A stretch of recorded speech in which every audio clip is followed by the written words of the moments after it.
आप देख रहे हैं नेट्रिक न्यूज, साहस सच कहने का।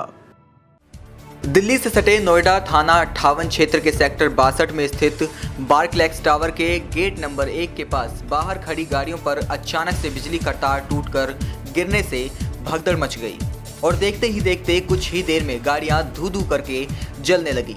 जब तक दमकल विभाग घटनास्थल पर पहुंचता तब तक गाड़ियां पूरी तरह से जलकर खाक हो चुकी थी। काफी मशक्कत के बाद आग पर काबू पाया गया, जिसमें 2 वर्ना, एक जैन और एक ऑल्टो 800 कार समेत 2 मोटरसाइकिल जलकर खाक हो गई। धू-धू कर जल रही ये वही कार और बाइक है जिन पर 11,000 वोल्ट की हाई टेंशन तार गिरी थी, जिसकी वजह से इन गाड़ियों में आग लग गई और ये धू-धू करके जलने लगी।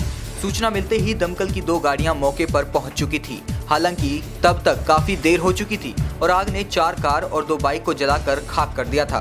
फिलहाल अब आग पूरी तरह से बुझाई जा चुकी है और अब और किसी प्रकार की नुकसान की कोई खबर नहीं है। तीसरे नंबर पे थी जी और मेरे ख्याल से उस गाड़ी में आग लगी कम से कम 20-25 मिनट बाद, क्योंकि गाड़ी बच सकती थी तो साथ साथ 2-3 गाड़ियाँ और बच सकती थी। यहाँ प्रॉब्लम ये हुई है, यहाँ पे एक इलेक्ट्रिक वायर है जो कि टूट के गिरा है, एक बाइक पे गिरा है, उससे आग लगना थोड़ी सी शुरू हुई थी। और यहाँ की जो सिक्योरिटी है इस ऑफिस में, जो सिक्योरिटी एजेंसी है, उसने पुलिस को कॉल किया। पुलिस का रिएक्शन टाइम आई थिंक थोड़ा सा कम था, जिसकी वजह से इस पूरे प्रोसेस में लेटेंसी आ गई है।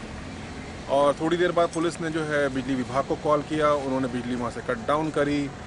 आधे घंटे के तकरीबन फायर ब्रिगेड आई, तब तक सारी गाड़ियाँ राख हो चुकी थी। और क्योंकि ये राख इसलिए हो गई है क्योंकि हम लोग गाड़ी अंदर पार्क इसलिए नहीं कर पाते, यहाँ पर पार्किंग अंदर बहुत ज़्यादा महंगी है, जिसकी वजह से हमें मजबूरन गाड़ियाँ बाहर पार्क करनी पड़ती हैं। पर मेरा सवाल ये है कि चलो यहाँ तो गाड़ियाँ हम पार्क ना करें, लेट से गलत जगह है, कुछ भी है, पर यहाँ तो कई लोग भी खड़े होते हैं, सीधे जानो माल, सीधे किसी की जान भी जा सकती है स्ट्रेट अवे।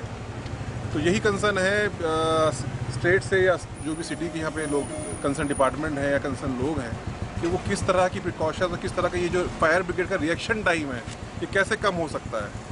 क्या आधे घंटे तक कोई आदमी जलता रहेगा और फायर ब्रिगेड नहीं आएगी, या फिर इस बिल्डिंग के अंदर रेगुलर बेसिस पे ड्रिल्स होती हैं या नहीं होती हैं फायर को रोकने के लिए। कुछ मेरे सवाल है जिसके लिए किसी को ना किसी को मुझे आंसर देना ही पड़ेगा कि हम किस तरह से इस दुर्घटना को आने वाले टाइम पे बचा सकें या नुकसान को कम कर सकें।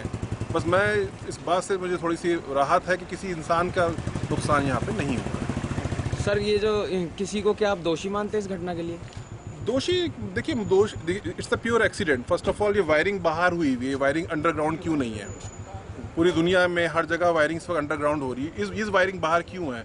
एक कमर्शियल स्पेस है जहाँ लोग वेटिंग के लिए होते हैं, इतना बड़ा थ्रेट हो चुका है, या 10-10, 15-15 लोग इस जगह पे खड़े हुए होते हैं कि 10-15 के लोग की ज़िंदगी इतनी सस्ती है कि वो 2 मिनट में जल के ख़त्म हो जाए।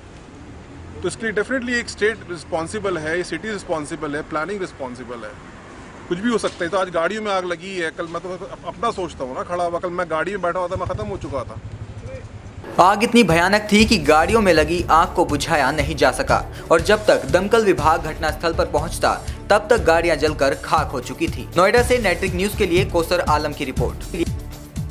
हमारे साथ जुड़े रहने के लिए हमारे YouTube चैनल को सब्सक्राइब करें, साथ ही बेल आइकन को दबाएं। नेट्रिक न्यूज की खबरें सबसे पहले देखने के लिए।